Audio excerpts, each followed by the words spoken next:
Welcome back to MM రుచులు ఛానల్కి. ఇక్కడ వేడి వేడి అన్నంలో ఎల్లిపాయ కారం తెలంగాణ వాళ్ళం పడి వస్తాము. ఇగో ఎల్లిపాయ కారం ఒక్క ముద్ద తిన్నామంటే ఈ వర్షాలకు ఈ ఉన్న వెదర్కి ఆ దగ్గు దమ్ము గొంతుల కిచకిచ అన్నీ పోతాయి, అన్నీ మాయమైపోతాయి. ఇట్లా వేసి ఒక్క ముద్ద కలిపిస్తుండే మా నాన్నమ్మ.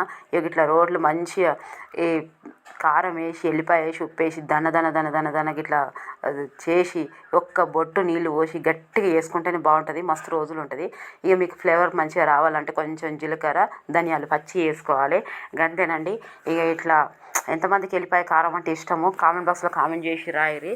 ఇక కొంచెం మొత్తం అన్నం తినకపోయినా ముందుగా ఒక ముద్ద తినాలండి. కొంచెం ఈ వెదర్ ఇట్లా ఉన్నప్పుడు ఇట్లా మా నాన్నమ్మ వేడి వేడి అన్నంలా ఇట్లా నెయ్యి నూనె పోసి మొత్తం ఇట్లా స్టైల్ కలిపితే కానీ కాదు, అది మొత్తం కలుపుతుండే. కొంచెం వేసుకుంటే మొత్తం అన్నానికి అవుతుంది. వేసి గట్టిగా మనిషికో ముద్ద పెడుతుండే. బాగా కలిపొద్దండి, బాగా